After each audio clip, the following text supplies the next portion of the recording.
Qala Nabi sallallahu alaihi wasallam, "Man shoma Ramadana imanan wa ihtisaban ghufira lahu ma taqaddama min dzambi." Kepada yang saya hormati para ustadz, ustadzah, para tokoh masyarakat, bapak-bapak, ibu-ibu, adik-adikku sekalian, saya seumur hidup baru pertama ngisi di sini.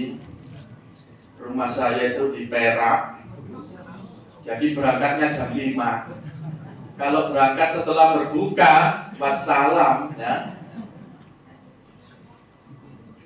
Jadi dari Perak, ya untungnya tidak hujan. Kemarin itu tanggal 18, 17 Ramadan itu saya di Tropodo, lebih gawat lagi. Kemarin lusa di Menkumham Medaeng. Para Bapak Ibu sekalian, biasanya kalau saya ngisi ceramah itu ada yang ditaruh sebelum tarawih. Karena apa? Di kampung saya sendiri kalau ceramahnya seperti ini ditaruh setelah tarawih, banyak yang pulang. Ibu-ibu ngomel semua, "Apa ceramah bendino? Isinya Ramadan terus belengar." Makanya saya akan cari jodoh di luar Ramadan. Dan mudah-mudahan yang tidak pulang, yang tidak ngomong serius mendengarkan saya doakan hutangnya lunas. Amin. Yang senang sama saya doakan masuk surga. Amin.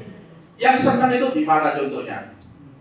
Waduh, tak pere, gak salah mendatangkan ceramah, orangnya ganteng, gagah, senyumnya menawan. Nah, itu contoh yang senang. Sama kalau senang dengan para ulama, para ustadz, nanti kumpulnya itu di sorga, tempatnya ulama. Nah, kalau senang sama saya nanti di akhirat akan kumpul di mana yang nggak tahu, saya sendiri yang tidak tahu apa neraka apa sorga ya. Kalau yang tidak senang, ikut takbir kamu ustadz tangan bingung, kayak gue gini, ikut ustadz apa pingpong.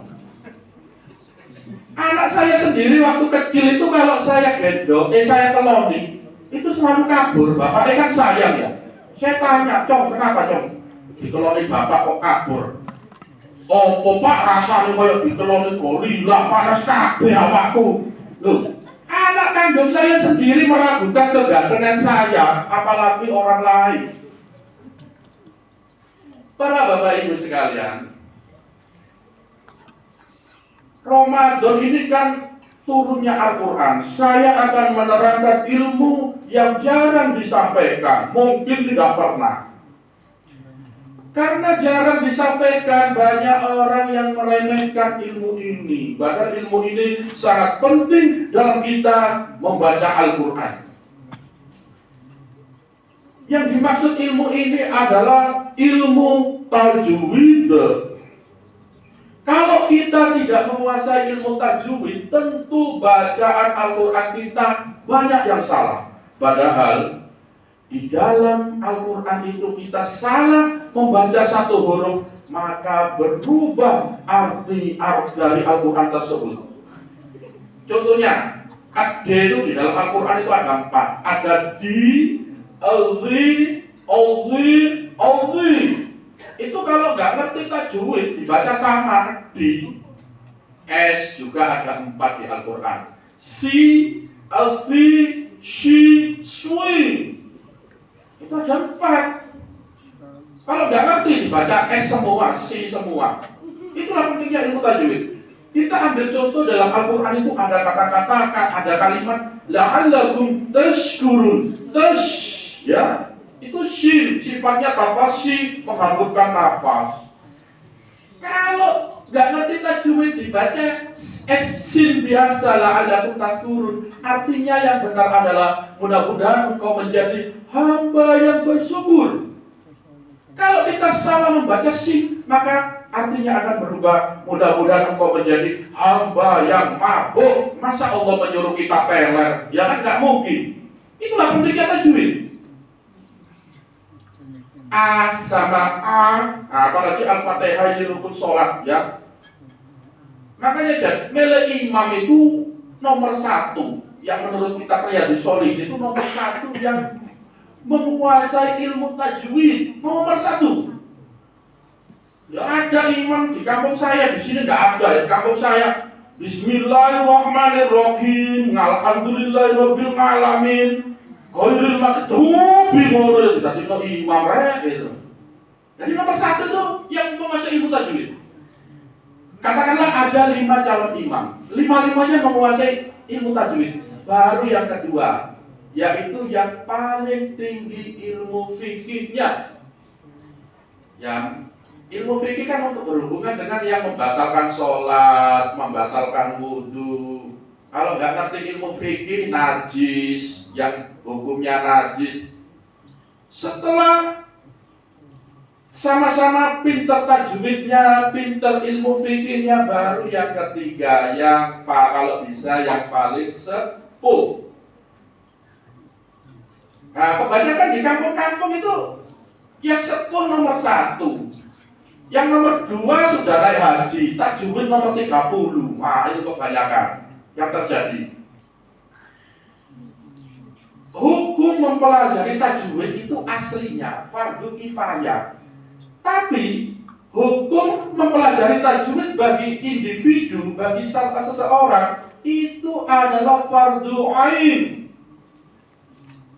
Para Bapak Ibu sekalian, bagi yang belum mempelajari tajwid, sudah berumur, yaitu kalau di masjidnya, di kampungnya ada TPQ, biasanya kepala sekolahnya itu yang tajwidnya bagus, ya dimintai tolong. Ustaz, saya minta tolong ngaji 4 mata di rumah saya privat, saya bayar UMR. Oh semangat Ustaz. Aja dengan bayar seikhlasnya ya. Ustaz sibuk, aduh sibuk saya, gak ada waktu. Itu bukan ustaznya matre, itu manusiawi.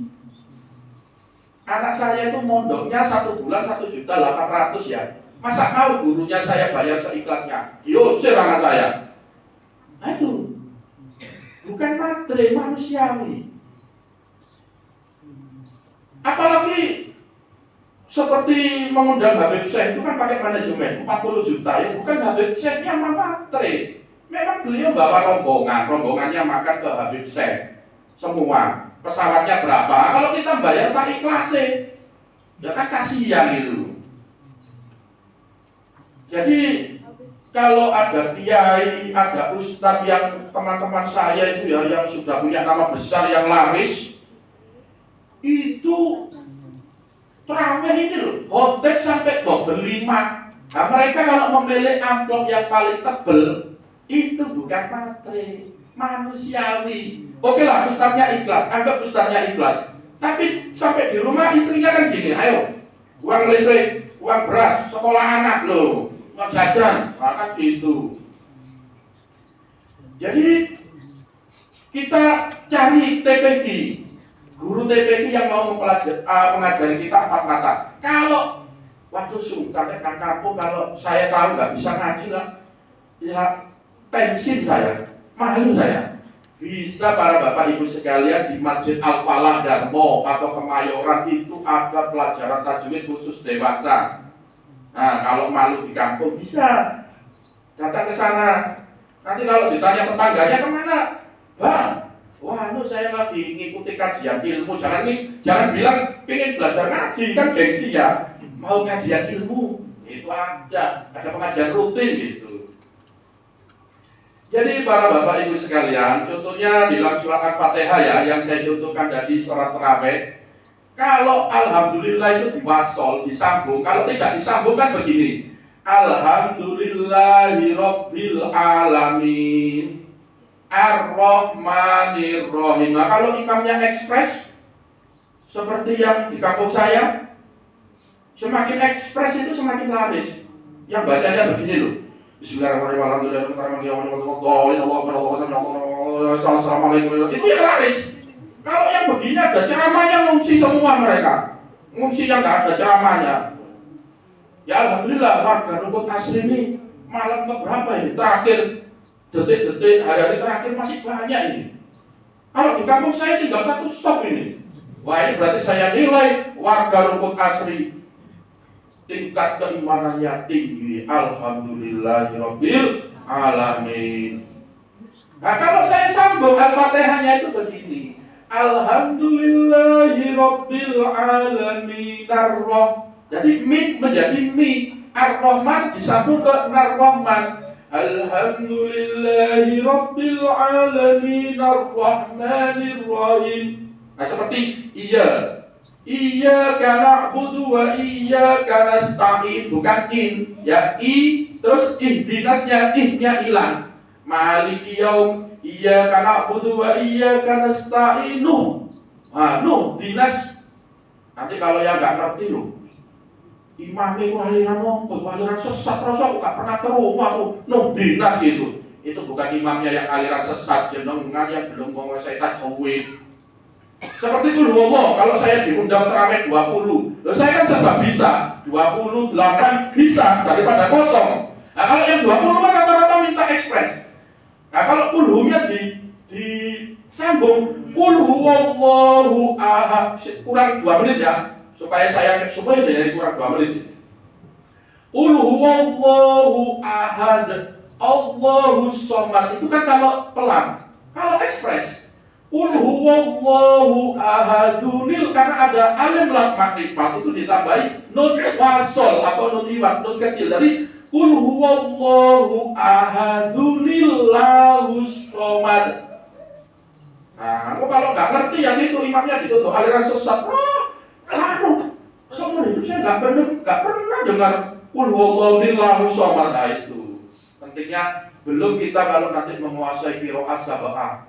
Perbedaan bacaan Al-Quran. Kalau kita menguasai, kita menambah wawasan. Kalau wawasan kita bertambah, kita tidak gampang menyalahkan orang lain.